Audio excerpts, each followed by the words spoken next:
Welcome back to the Buckhouse Podcast, the realest podcast on the planet. We dive into marriage, motivation, social media, and the everyday struggles no one wants to talk about. No filters, just the truth. I'm one of your hosts, Benjamin Buckhouse, alongside Johnathan Buckhouse right over there. We're two brothers that get together once a week, just go ahead and talk about everything, nothing, what's going on in our lives. And right now, there's a lot of stuff going on with Johnathan as he's a professional snowboarding vlogger, and the season is about to start. And you have your first iteration of Buckhouse Wax, right? All right. What you guys don't know is I totally forgot to hit record on the podcast, and we talked for about 30 minutes of not recording. But I dropped Buckhouse Wax.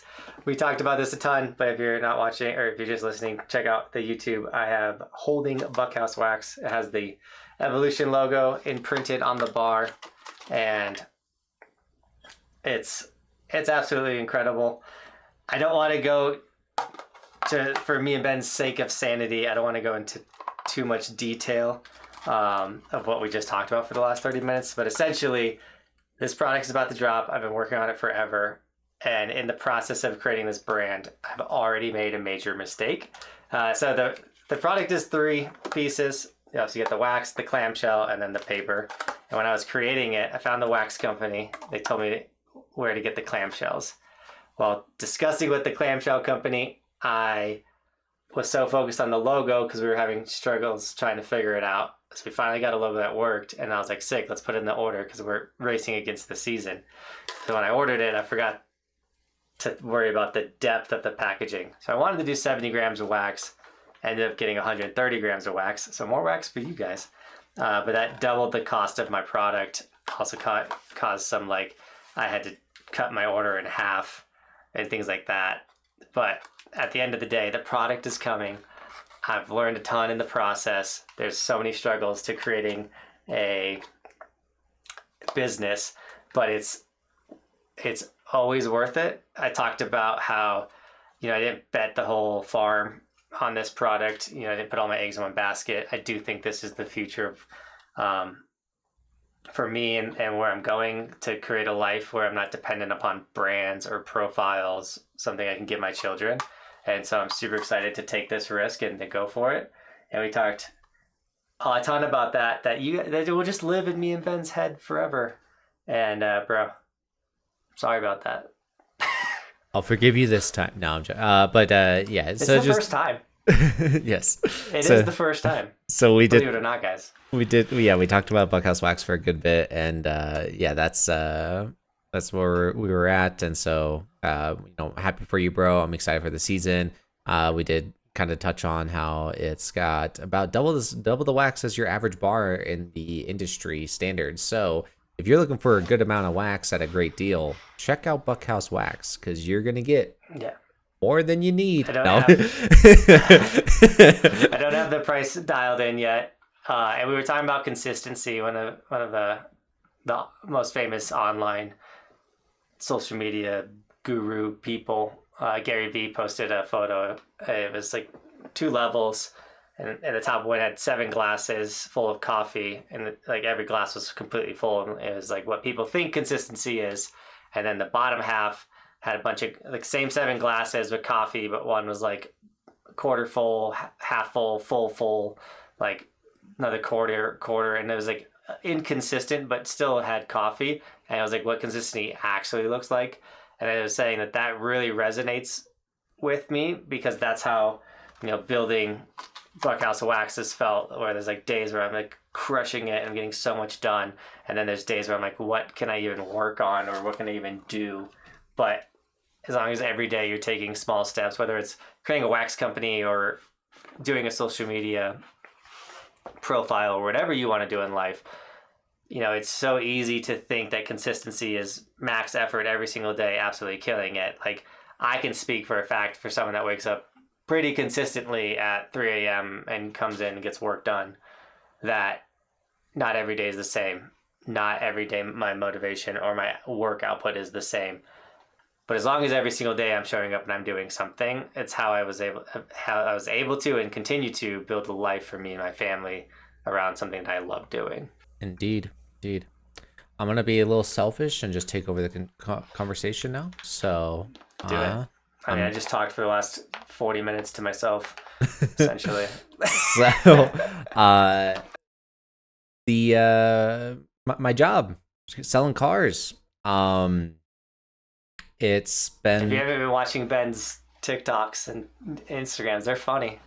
Thank you. Just go follow him for a laugh. I'm proud of my social media. I think I do good in comparison to a lot of the other car people out there, especially with like kind of individuality or creativity. And yeah, I've copied a couple people, this or that, but it's like still I put my own unique twist to it, or it's still is like me. And I'm just having fun with it right now. And it's kind of, as long as you film it, you can copy it. Yeah. Like, as long as you're not ripping someone's thing identically and putting it, it is the era of copy and paste social media, and it's only going to get worse with AI. So don't feel bad about that. Yeah, but it still is like what I was kind of alluding at is if there's something that I want to do, like if I get an idea from someone else, I still make it enough my own that like it's still mine. Like it's not like somebody else's idea. It's like, okay, I see the concept. Okay, well here's my idea, right? Or whatever. So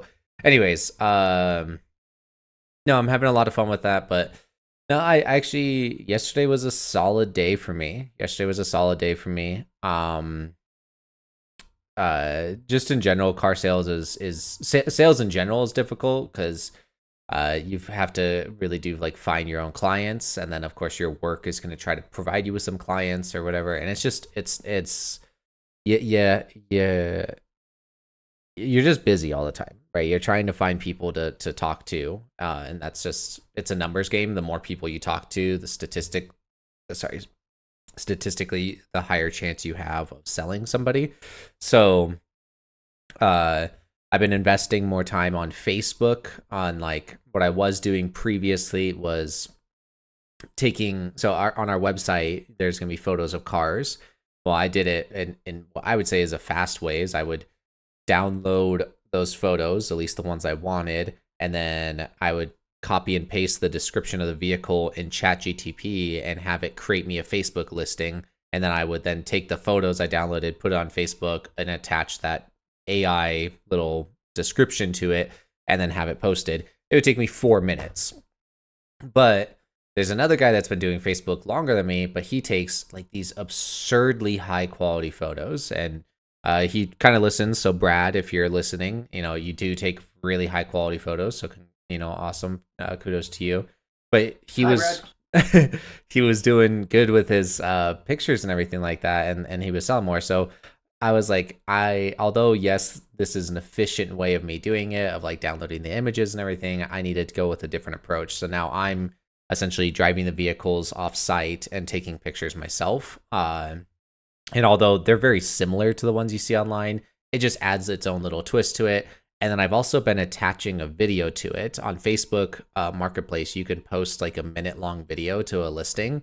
So that's something I've also been doing, is like going over what would be called hot buttons for vehicles. So your average person doesn't care about the engine size or whatever, but they'll care about heated seats and a heated steering wheel, and does it have a sunroof, and how many seats does it have? Does it seat 7? Is it leather? Is it cloth? Like, so like there's certain things that people care about. So what I've been doing is like for that minute-long video is just talking about some brief hot points about the car that somebody may like, to try to emphasize that on those Facebook listings. And it's actually been helpful. It's actually been working. So I've been doing that. And then I also kind of found out some pretty good news. So every Friday we do meetings. So every Friday we do meetings in the morning. And I was kind of targeted in the meeting the other day, and I was like, okay. My general manager was asking questions. He was like, Buck, you're new to the industry. You can tell me what was the question he asked. He's like, if somebody doesn't want to bring in their trade, like what do you think's going on? Like if they want you to do it over the phone or whatever. I was like, probably hiding stuff. And he's like, exactly. They're trying to hide stuff from us, right? And then later he then was like, all right, Buck, I'm gonna ask you some questions. And I was like, okay. He's like, of the top salespeople, what do you think's the most in common? I was like, appointments, like getting appointments in. He's like, yep. He's like, I'm gonna pay you for these questions. And then he asked me a couple more, and he's like, all right, giving you $500. He gave me $500 in the meeting the other day, and I was like, okay. But then he kind of pulled me to the side later, and he was like, he said this, and like I said, like I'm very happy about this. They also have manager meetings, and he's like, the manager meetings, I don't know how they got to the subject. I don't know what the whole breakdown was, but he just kind of briefly told me this. He was like, I was talking with all the managers, and he's like, and I said, like, if we were to stop everything and go create a new dealership, who are the people we want to choose? And of the 7 people we saw, you were the 4th person on the list. So I've been in the industry for 3 months, and they're already saying, like, out of all the people that they would want to, like, go create a new business with, I'm on the list. I'm like, that's pretty freaking cool. So I kind of... I say it's because you haven't had enough time to mess it up yet. Yeah, but anyways, no, so it feels good to, like, hear that positive feedback, right? And, like, to have that confidence going into things. And I also had some other good stuff, like, made a couple appointments yesterday, sold a car, and then also had another person come in that I'm gonna have a half sale with. So it was a very solid day, and to hear all that positivity and everything, like, it really sets for me, that type of stuff means a lot. Like, some people get motivation by being doubted or whatever, but like I'm very much like, I get motivation when I feel believed in, right? So it feels really good going into this next week of car sales and everything. So I get a lot of motivation by proving people wrong, or like you saying I can't do something, or trying to control me, or just like, I don't know. I get a lot of motivation. Hyper competitive. I don't know. I know what you mean, but like I said, like, so the car industry is tough if you guys didn't know. And it's not just tough when I mean like the actual job of like, oh, I gotta sell cars or this, that. It's also tough in the sense that like your coworkers and even your managers are ruthless. Like they even said the other day, they're like, you don't have friends here. You've got your own business and you got to feed yourself, right? That's what they push. And some people, fall into that mindset, and other people are like, more so myself, like I'm yes, I'm gonna take care of myself over anyone, but at the same time, like, these are people I work with. I'm gonna be cordial with them. I'm actually gonna be kind of friends with them, and they've helped me with my social media, or they've also helped me with some other car sales, right? So it's like, having friends in the business is also beneficial. But anyways, one of my managers, I was gonna say, I feel like that's just the way they're deciding to run their dealership. I feel like you could definitely run a dealership with a bigger team aspect, and we're not so competitive against each other environment.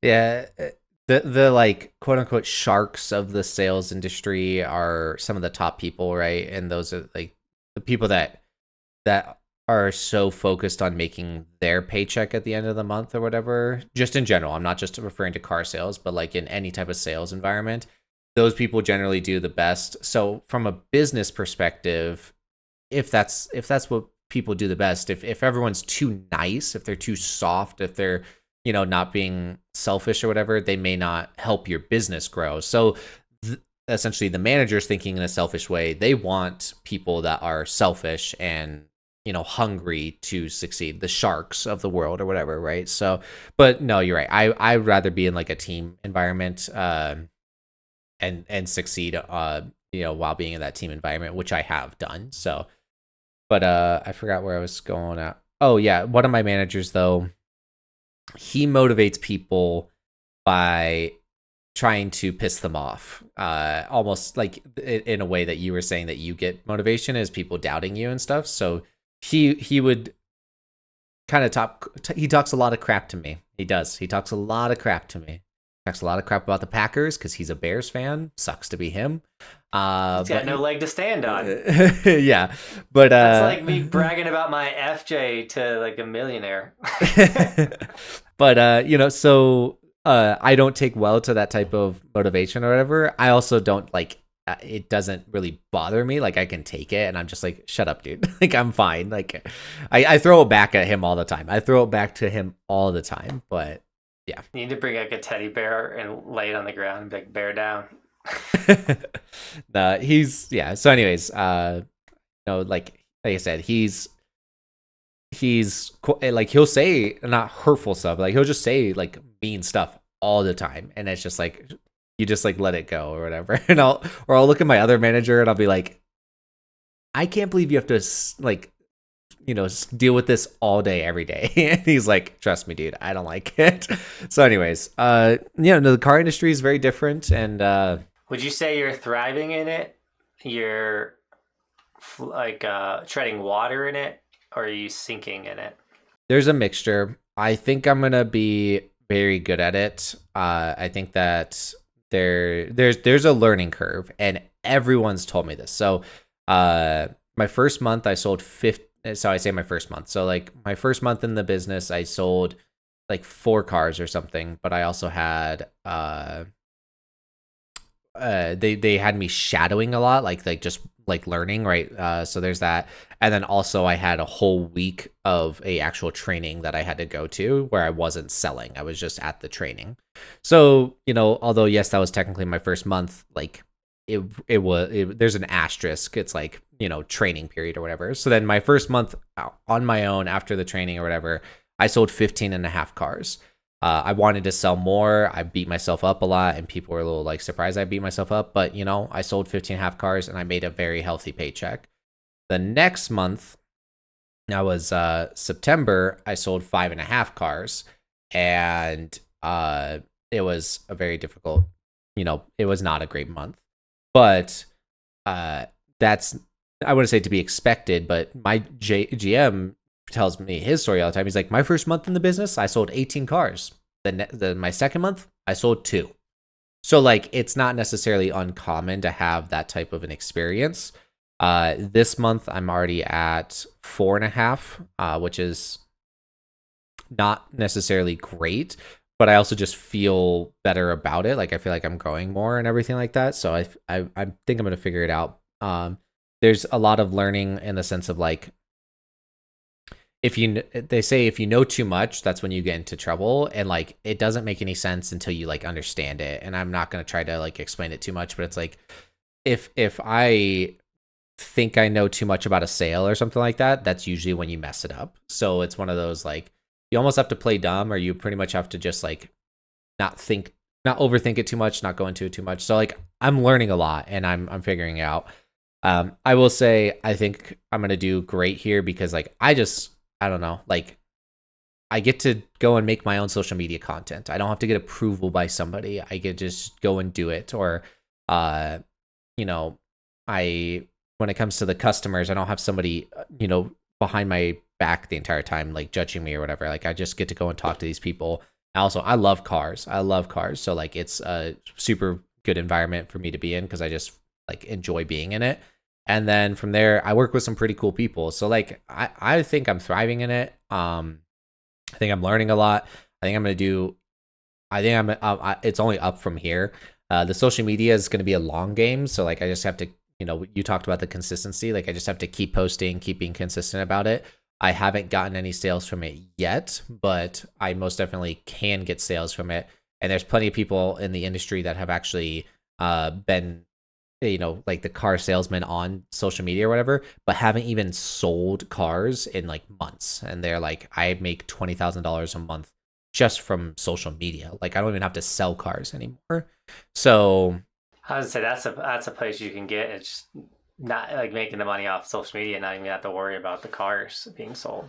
Yeah. So I'm very excited. I'm enjoying the industry. I try not to dwell into the negatives, and what I mean by that is like, it's not perfect. There's some things that are going to piss you off. Like right now, if you don't have enough appointments, if you're not projected to have enough appointments or whatever, then you have to go to these meetings every single day, and like it just seems redundant or whatever. But at the end of the day, I'm like, I'm not trying to be like, this is stupid, this is redundant, and just be like, oh, I got to go to this meeting. Let me go make the most out of it, right? Like I'm not letting things get in my way. I would say other than that, like other than those small meetings, like there's no micromanaging, and that's super important to me. I hate being micromanaged, and so they're kind of like, obviously they want you to sell cars and everything, but it's like, if I don't sell cars, that affects my paycheck, like that's on me. It's not like we're paying you an hourly wage and you're not working. No, it's like, okay, if you're not making the 25 calls a day or whatever, that's affecting your pay. Like that's on you, dude. Like that's not on us. So, there's no micromanaging, but that makes it to where like, I don't know, I just get work done. So I like it. Yeah. I mean, even with my job, there's negatives to it or things. And it's like, well, there's always a negative side, and it's like, what do you choose to focus on? I love to focus on with what I do is that I get to spend a lot of time with my family. I get to do the activity I love most in life, and sometimes there's long days. Sometimes I post the wrong thing or make some people mad, or some people think they own you online because they consume your content, and so they make it their own image of you, and they expect you to fit in that box, and you're just like, well, that's sorry you had that image of me, like deal with it. So like, I don't know, it's just, there's negatives to everything, there's positives to a lot of things, and you just got to choose which one you're going to focus on. And I'm not saying it's not bad to focus on the negative. Sometimes you need to look at something negative and be like, is this something I still want to continue to do? Like, do these negatives outweigh the positives? You can't just go through your entire life only looking at the positives, or you won't have any growth. But yeah, bro, I'm proud of you. I feel like you're thriving and figuring it out, and I do enjoy your skits on the social media and stuff. And I can tell you haven't even hit your groove yet. Like, I've seen you operating in full force and in your groove, and it's with other companies and things, and I love seeing it. And I know when you finally hit that stride, you're gonna have a very successful time, or that manager's gonna piss you off and you're gonna be like, you know what, I'm selling airplanes now, not cars. So deal with it. I have fun with my management team. Like, yes, he's annoying or whatever, but like I can still have fun with him. And I will say, he's actually pulled me to the side, and he's like, not like, I know I've just pissed you off, so blah blah blah. No, like it's more so like he's been like, or we've like talked, and he's like, no, dude, like you're a good addition to the team, and like he's like, if I wasn't giving you as much crap as I do, like I give crap to people I like, and he's like, you're a great addition to the team. I'm happy that you're here and everything like that. He's like, it's just what I do, like sorry not sorry type thing. So like we're cool or whatever, but it's just like that type of style of management doesn't really resonate the best with me. But no, thanks, bro. I hit you on a bad day, like a bad away going, or a day that's not going the right way, and then you get it and you're like, I didn't need you today, man. Oh, dude, I've gone off on him. I'm not gonna lie, I've gone off on him before. So he knows like that there's certain limits or whatever. But no, everything's good, and thanks, bro. Yeah, I'm excited. I do think that like I'm getting into the groove of things, but at the same time, like there's gonna be a flow state that I hit, and it's like things are just gonna be flawless for a while. So I'm excited. Well, you can also find a routine that works, and you find major success, and you sell a bunch of cars, and then either people will imitate it or it won't continue to work, and you'll have to change it and adjust to the next thing. I mean, that's what I've always done with social media. Like I went from everyday long form to basically only posting short form now, and like you'll find your strides for sure, and then you have to try to always be ahead of the curve and have to always try to be doing new things. And I mean, this year alone, I hired an ad agency that's getting me brand deals. I'm launching a wax company, like trying new things, and some things will gain traction and work, and some things you have to be like, okay, well, that didn't work, so like maybe I don't resign with the ad agency, or if it is working, like maybe I do resign, like, and let's keep this thing rolling. Yeah. No, I'm adapting even for how little I've been in the business. So, like I said, with the Facebook stuff, right? ripping the images from our website and then posting them. But now I'm taking that different approach of like actually taking photos of my own, highlighting certain stuff, making a video to attach to it, right? Just doing that extra step to go above and beyond. So, I am putting that effort in. And then it's also stuff like one of the favorite restaurants I go to for sports games is called Bubba's 33. Not Bubblegum Shrimp. It's Bubba's 33. It's just a sports bar that's I know is down here in Colorado Springs. It's a chain. I don't know where else it is, but like our older brother Tyler and I love going there. It's our favorite restaurant to go to when it comes to the games. And so I was there a couple weeks ago and I saw that they're doing a trunk or treat on Monday, October 27th. And I was like, it'd be really cool if I take 2 cars from my dealership and take them to the trunk or treat, and then I can advertise to all these people. So I signed up for it. I'm gonna go decorate a couple cars, and my manager or my general manager gave me these $750 off coupons for cars. So I'm gonna like staple my business card to all of them, and then just hand out candy to a bunch of kids, and then to the parents, talk with them about cars and everything like that, and then hand them out my business cards and everything like that. So like I'm creating my own business. What are the cars you're bringing? So I'm gonna bring one that I think will bring some hate. It's gonna be it's called the F-150 Lightning. That's the fully electric F-150 truck, right? The fully electric one. And then the other one, I'm thinking of a Ford Explorer. That's one I'm thinking of. I could also bring maybe a Bronco, but my idea to decorate Baja. Subaru Baja. I don't have a Subaru Baja. I'm not taking pre-owned. I'm taking new cars. When you get a Subaru Baja, hit me up. All right, bro. But what I'm doing is a drive-in movie, like Halloween movie theme. So in the bed of the truck will be like a bed, like a place to lay down, like pillows and blankets or whatever. And then in the back of a SUV, I'm gonna have a TV playing I was thinking like an Abbott and Costello movie. If you don't know what Abbott and Costello is, it's like a really old school movie, like a Halloween movie. Abbott and Costello is like a 1950s movie. I mean, if there's gonna be a lot of kids, Hotel Transylvania. That's one I was thinking of as well. But yeah, really good one.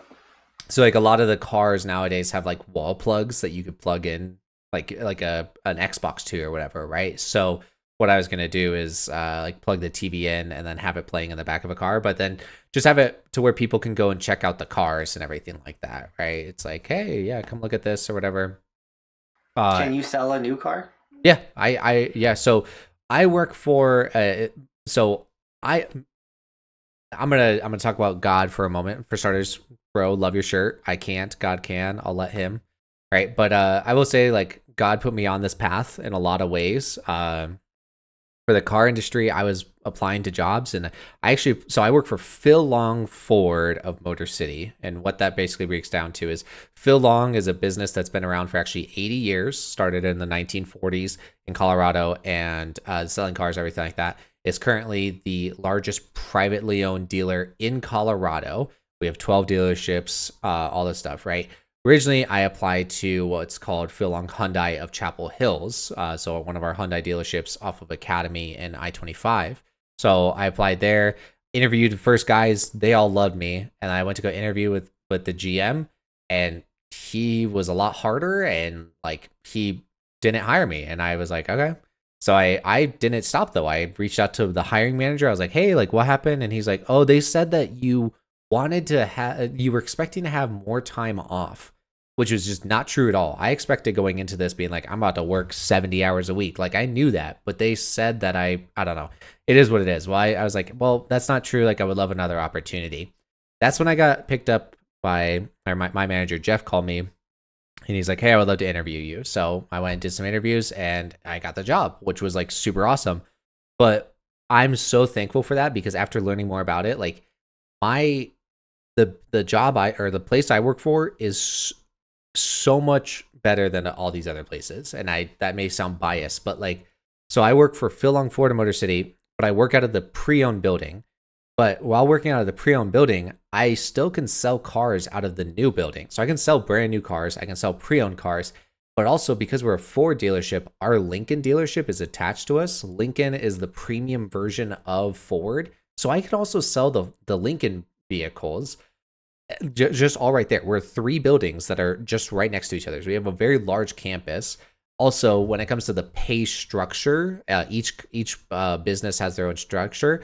We apparently have one of the best structures, and I'm like, dude, this is great. And like after meeting everybody I work with and everything, I'm like, and hearing about what other people have, like some people have worked at Chapel Hills, now they work down here and everything like that. Like, dude, I really think that God, now although like I interviewed with those guys and they really liked me and everything like that, and I didn't get the job, I think that was God's way of like putting me on the right path to then go and work down at where I am now. So, it's sick, and I'm very thankful for the opportunities.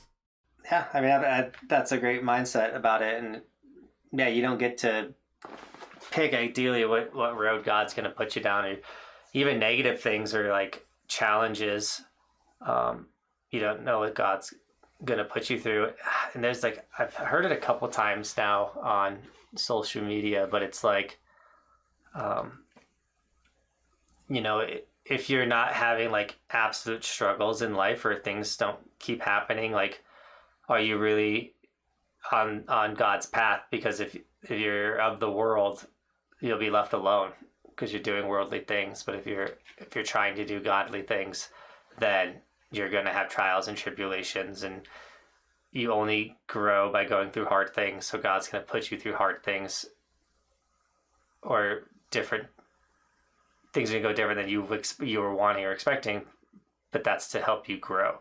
I like that. I also have this my own mindset. I haven't like heard anyone else talk about it, but it's like, dude, when I'm not journaling, when I'm not reading in God's word, if I'm not doing the things I feel like I need to be doing, right? It's not that I'll get this checklist, or if I'm not doing this, I'm not going to heaven, that type of stuff. It's like, if I'm just like consistency, but it's like if the further I stray away from what I think is the right stuff of like being with God and all that stuff, I feel like actually my life gets harder. Well, you definitely hate yourself more, I think. I think some of the times where you're the most disappointed in yourself or frustrated or unhappy or unfulfilled is when you're doing worldly things and not pursuing. I'm sorry, it's to be a Christian, like you're truly striving to be one of the best humans in the community. And now, trust me, guys, I know there's some crazy Christians out there that are very mean, evil humans. But like, if you're truly following the Bible, you're truly trying to be the best version of yourself. The Bible has many things about like what one that hit me hard the other day was in Proverbs, and it essentially was saying, to over like. It's bad to underwork, but also it's horrible to overwork. And like you're meant to work hard, but you're also not meant to over consume yourself with work. And like there's just so many good morals in the Bible. And so if you're not diving into that, you're not learning, you're not listening to sermons or pastors or going to church, like you're missing out on so much spiritual goodness that makes you happier in life. Yeah. I feel that's something that resonates me with a lot right now. On the note of cars, just to wrap the car conversation up, I did pay off my Expedition. I fully own both my vehicles. All right, let me know when you're ready to trade it in. Give me that Baja, bro. Dude, if you trade in your FJ, I'm buying it. Well, you can just buy it. I'm not trading it in. No, I need to make a good financial decision and not buy a car at the moment. I need to fix Kirsty's Nissan Murano right now. It drives fine other than brakes. When you brake it, it like wobbles a little bit. So I just got to take care of that. I know you sell cars, but if I can give any advice to our audience, is don't buy a car if you don't have to. Like, if you own your vehicle, there is nothing better than that. Also, I sent you some of this dude's content, but the amount of cars that get repoed are insane. Even our sister just sent us a video of her neighbor's car getting repoed. And then our other sister chimed in and said that her neighbor got their car repoed. Like, yeah.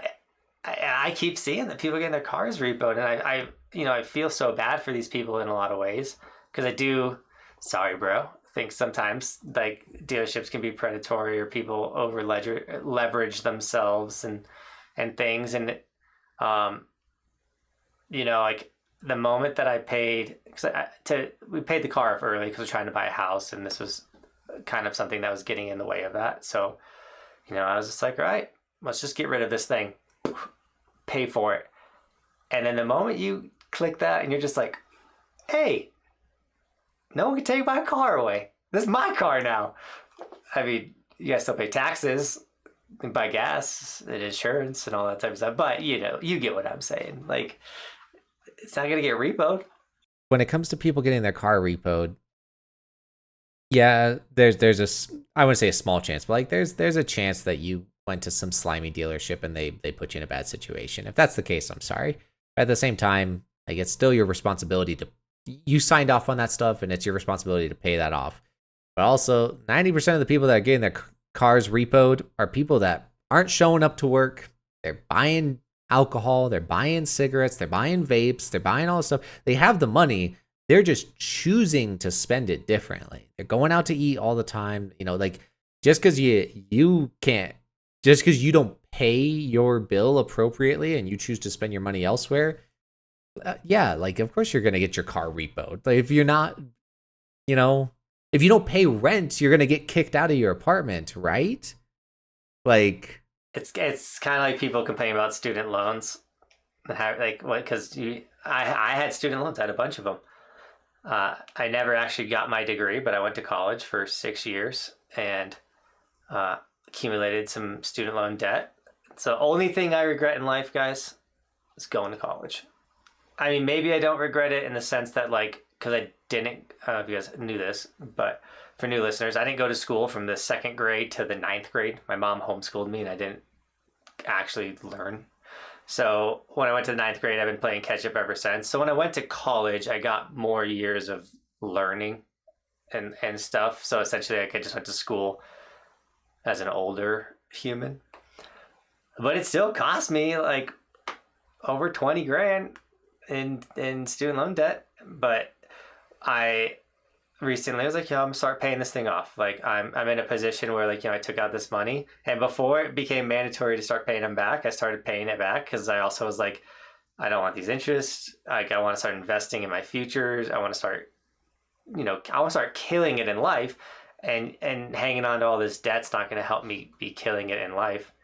But then there's a tons of videos of people being like, oh, my student loans. And I was like, well, at the end of the day, even me, because I fully remember getting paid a student loan and being like, to Blackhawk.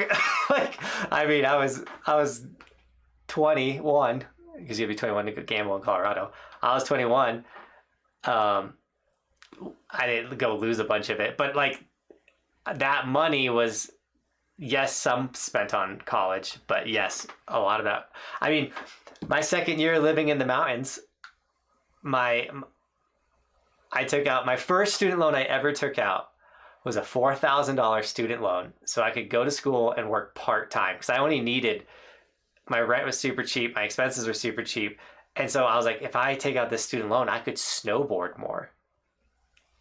And so I truly went to the school of shred, because I took out a student loan to snowboard for, and it paid off, bro. It is paid off. Your student loans aren't paid off. I don't know what you're talking about. They're gonna be paid off. I've crushed it. I've been crushing these student loans, and we're very close to being 100% debt free, which is, and I know I'm not over here trying to be self-righteous or anything like that, because I accumulated a lot of debt when I was like, I'm gonna build this business, and I thought I was doing things the right way, or like be like, oh, it's fine to get this car because it's going to be a business thing, or like, it's fine to get this camper, and so then all of a sudden, like, and I had employees and I wasn't paying my student loans because I didn't have to, and all this stuff, and then like I read a financial book, and I was like, well, what's your what's your net worth? And it was like, subtract your debts from what you have. And I looked, and then I was like a negative net worth. And I was like, oh, I thought I was doing good. And it kind of just like opened my eyes, and I was like, okay, like I'm going to do it different. And so I've changed my focus, and I've, when I say this very much includes Bobby. We've taken a very serious year of not spending money on anything other than paying bills and saving money. Like, I'm very, very, very lucky to be in a spot, but once again, I've worked for this, where new things get sent to me to review, and that kind of fills the need of not needing to buy something new, because something new is just sent to me to make a video or something like that. But like, Bobby's not purchased things for over a year now, and there's things that she wants and things, but she's like, I also want a house. So like, we've locked it down, and we're crushing our debt, and we'll be debt free hopefully soon, or at like a point where like the small debt that we keep is because it's got low interest, and we're fine with that. Very nice. Yeah. Debt is inevitable to a certain extent. There's very few people. It's a tool. Debt is a tool. If you use it right. Yeah. It's a tool. It's a dangerous tool. You know, it's so hard, guys. Like, there's 3 things in this world that can really mess you up. Alcohol. You know, if you use it correctly, it can be a great time. You use it incorrectly, it can ruin your life. Gambling, if you do it correctly, it can be a great time. You can have a lot of fun doing it. Maybe you get lucky. You never gamble to get lucky. Getting lucky is just a side effect of you do it for fun. And then the third one is debt. If you use it correctly, you can do incredible things. If you use it incorrectly, it can ruin your life.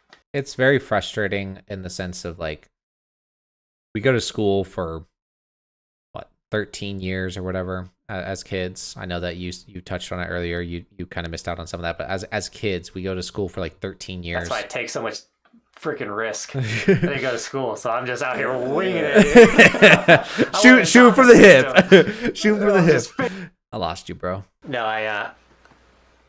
I wiggled too hard. I was too excited. Did it turn off the camera? So I have the power pack to the camera from the computer, you know, like the unlimited power pack, and I bought that thing off Amazon or whatever. You know, it's not the most pristine fit, so if you wiggle the cord, you know, the camera can like lose power.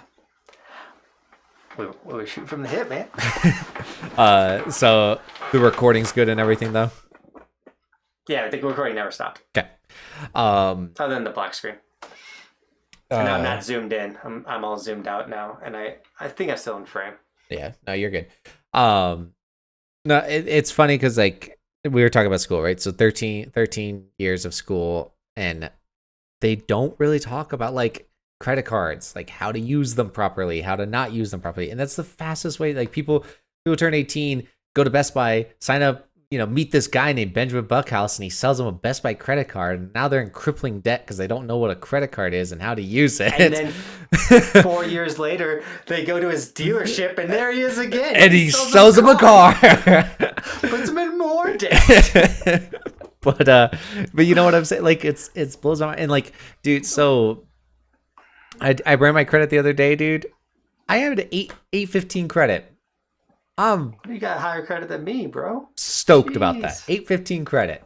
Well, I think about it. How'd you do that? That's what I'm saying. I look at Kirsty and she had oddly enough, an 816 credit, just above mine. But I'm like, you guys are killing me and Bobby. I was like, we just pay stuff. Like that's all that we do. We just pay off our car. Like I thought that to get to like those super good credit scores, and obviously you can go higher, you get to the up to 900 or whatever, but it's like I thought that you had to do like something above and beyond or like go crazy with it or whatever. No, like you just pay off your you know, you got a car loan, okay, pay it. That's all that you do. And like it blows my mind that I'm like, I don't know how people, you know, get those credit cards or like I talk to people, and I'm not trying to be mean or anything, but it's like I'll talk to people and they're like, yeah, I've got a 540 credit score. And I'm like, I don't know how, like what? I don't know what I'm doing that makes such a big difference. Missing one payment, I heard, can affect your credit by almost 160 points by missing one payment. Yeah, I don't know. I'm very thankful that I haven't missed any payments, I guess, or anything like that. So yeah, just got to keep killing it. It's just so funny. Like, life is so easy and so hard at the same time. Like, the concepts are easy. Hey, you take money, you pay it back at the same time. Like, hey, you show up to work, you get paid, like, and you live within your means. Like, hey, if you invest in the stock market, it will have a return and you can build it. Like, a lot of this stuff is very simple. But just like, hey, you want to be fit, eat healthy food, go work out each day. Like, all this stuff it's not hard to understand. It is all extremely hard to do.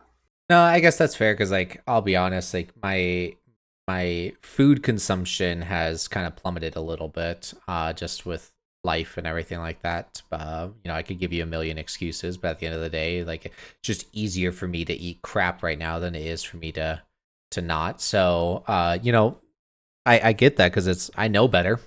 I do. I know better than what I'm eating, but I still go get Taco Bell and drink a zero sugar Baja Blast. I also get myself some Taco Bell. Technical difficulties on Johnathan Buckhouse's part. All right, because we are having some technical difficulties, we are going to start wrapping up the podcast. But just to kind of finalize that last piece, is like, you're right. Like, I'm talking about, making the payments or whatever. It's like, I know better on what to eat or go to the gym or this or that, and I don't always do it. So, it's a lot easier said than done in a lot of ways. But yeah. I just to touch on it and to end it, this will be my final point. It's hard to focus on more than 3 things at a time. So, if you're focusing on family, career, health, and then you could argue like an activity, that's kind of like 4 major building blocks in a person's life. Well, if you're hyper focused on this, one's always going to be number one. And you could even add religion into this thing. But so let's say, like, number one right now, I'm focusing on my family. And sadly, sometimes, and I was guilty of it, of putting the business, then family.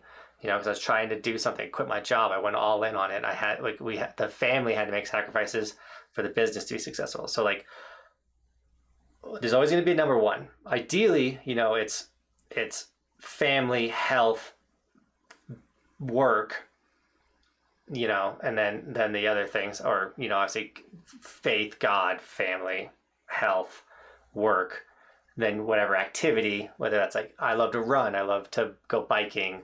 Like, it's different than your health. This is like, I'm a golfer. I'm this. What a lot of people do is sometimes they'll do like snowboarding.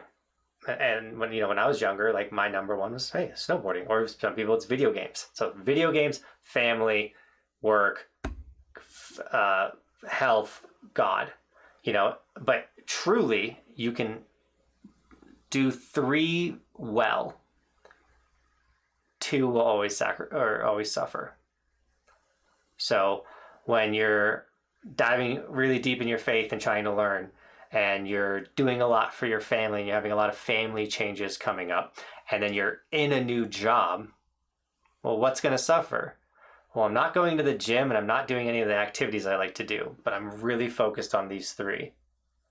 And sometimes that's how it's got to be. I know my health, when I was building this, plummeted. I gained a lot of weight. I was getting comments like, you'd be better at snowboarding if you weren't so fat. Like, I'm sorry, that was funny. I'm not joking. That was tough, but it's kind of funny. Those are the comments I needed to get in shape, But then right now, like, being honest, there's been a lot of turmoil between me and Bobby in our relationship, because there's been many years where I put the business in front of the family, and I've made the shift back to where, like, I would definitely say my family's in front of the business, and I'm trying to make a move to put the family in front of the business that would, eliminate the backyard park, and I might lose my studio and, things like that. But at the end of the day, almost with that same consistency thing, something's got to give, something's got to, like, ebb and flow, and life is It's like life is like when you put on the brakes, bro. It just gets a little wiggly. So I just want to end it with that. I hope that was a nice little gem for you guys. Oh, that was a very solid ending, bro. So yeah, thank you for that little words of wisdom, and thank you guys for listening. Thank you guys for commenting. Thank you guys for liking. Thank you guys for subscribing. Thank you guys for showing up every week with a new podcast. Yeah, we really do appreciate you guys, and we look forward to the future with you guys. Buckhouse Wax announced soon. Is the future Officially announced soon. the future? But coming soon. Yes. At a Target near you. But yes, thank you guys for everything. We really do appreciate it. Thank you, bro, for a great podcast. Got anything else to say? Yeah, I really wish you guys could have heard the first 30 minutes. Yes. Same.